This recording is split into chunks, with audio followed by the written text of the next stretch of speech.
घर लौटकर कुणाल को जैसे नई ऊर्जा मिल गई थी, लेकिन उसके लिए यह एक सामान्य छुट्टी नहीं थी। अक्षरा कई दिनों से उसका इंतजार कर रही थी। ये 1 साल उसके लिए बहुत लंबा रहा था। उसने कई बार कुणाल को घर बुलाया था, लेकिन कुणाल अपने करियर और तान्या की तलाश में इतना व्यस्त था कि उसने उसकी अधिकांश बातों को अनदेखा कर दिया। कुणाल को लगा था कि उसकी दूरी शायद अक्षरा की भावनाओं को कम कर देगी, लेकिन हुआ बिल्कुल उल्टा। समय के साथ उसकी भावनाएं और गहरी हो गई थीं। यह बात सिर्फ कुणाल ही नहीं, बल्कि सभी जानते थे कि अक्षरा की दोस्ती कब की प्रेम में बदल चुकी थी। जब भी कुणाल दिल्ली आता, अक्षरा उसे लंबी सैर पर ले जाने का बहाना ढूंढ लेती। उसकी आंखों में एक ऐसा अपनापन होता जो कुणाल को असहज कर देता। वह भविष्य की बातें करती, अपने सपनों में कुणाल को शामिल करती, जबकि कुणाल बड़ी चतुराई से बातचीत का विषय बदल देता। वह अक्षरा का बहुत सम्मान करता था।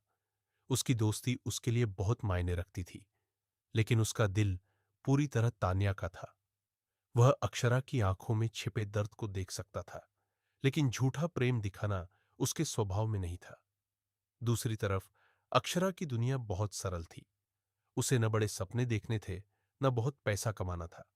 वह बस दिल्ली में रहना चाहती थी, एक शांत जीवन जीना चाहती थी और कुणाल के साथ अपना घर बसाना चाहती थी। एक शाम पुराने दोस्तों के साथ चाय की दुकान पर बैठा कुणाल अपने जीवन के अगले चरण के बारे में सोच रहा था। विश्वास अब पूरी तरह यूपीएसएससी की तैयारी में डूब चुका था। अजीत नौकरी छोड़कर अपने नए स्टार्टअप की योजनाएं बना रहा था। तभी अजीत ने चाय का कप घुमाते हुए कहा, जानते हो, कुछ दिन पहले मेरी मुलाकात रोहन से हुई थी। वह तान्या के बारे में पूछ रहा था। कुणाल तुरंत सतर्क हो गया। क्या कहा उसने? सुना है तान्या अमेरिका में है, पिछले 2 साल से वहीं पढ़ाई कर रही है। कुणाल का दिल जैसे एक पल के लिए रुक गया। अमेरिका? उसकी आवाज में आश्चर्य, घबराहट और राहत तीनों थे। अचानक सारी पहेली सुलझने लगी। इसीलिए उसे तान्या के बारे में कोई जानकारी नहीं मिल रही थी। अजीत ने सिर हिलाया। हाँ, और सुना है वह बहुत अच्छा कर रही है, किसी स्टार्टअप के साथ जुड़ी हुई है। कुणाल हैरान था। उसने सोशल मीडिया पर तान्या के सारे प्रोफाइल खंगाले थे, फिर भी उसे यह जानकारी कैसे नहीं मिली? वह सोशल मीडिया पर लगभग सक्रिय ही नहीं है, अजीत ने बताया। रोहन की उससे अमेरिका में एक फंड रेजिंग इवेंट में मुलाकात हुई थी।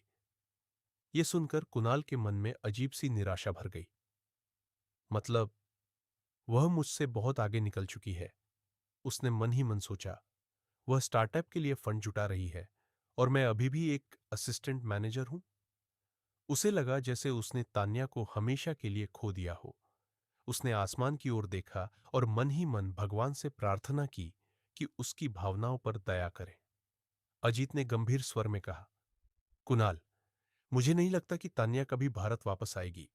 अगर तुम्हें उससे मिलना है तो तुम्हें अमेरिका जाना होगा। कुछ क्षण सोचने के बाद कुणाल बोला, पहले मुझे अमेरिका जाने की कोई जल्दी नहीं थी, क्योंकि मुझे पता ही नहीं था कि तान्या कहां है। लेकिन अब मेरे पास एक कारण है। उसने गहरी सांस ली।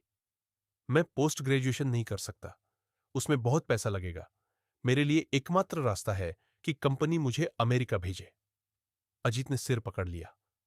यार, कॉलेज में तुम उससे बात तक नहीं कर पाए। मुझे तो यकीन है कि उसे तुम्हारे अस्तित्व तक का पता नहीं होगा। और अब जब वह हजारों किलोमीटर दूर है, तुम उससे मिलने के लिए पूरी जिंदगी बदलने को तैयार हो? कभी खुद को सुनते भी हो? मैं तो कहूंगा उसे भूल जाओ और अक्षरा के बारे में सोचो। अगर मेरी जिंदगी में अक्षरा जैसी लड़की होती तो मैं उसे कभी जाने नहीं देता। कुणाल जानता था कि अजीत सही कह रहा है, लेकिन प्यार हमेशा तर्क नहीं सुनता। शायद एक तरफा प्रेम इंसान को ऐसा ही बना देता है। वह चीजों को साफ नहीं देख पाता। उसकी दुनिया सिर्फ एक व्यक्ति तक सीमित हो जाती है। कुणाल ने अपनी छुट्टियां बीच में ही खत्म की और वापस पुणे लौट गया। अब उसका लक्ष्य बिल्कुल स्पष्ट था। उसे अमेरिका जाना था, किसी भी कीमत पर।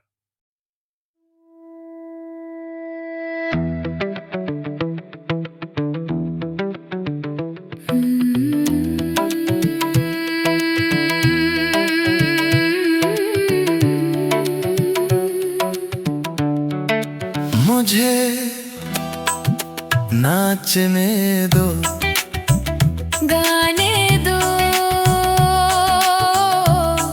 बस जाने दो।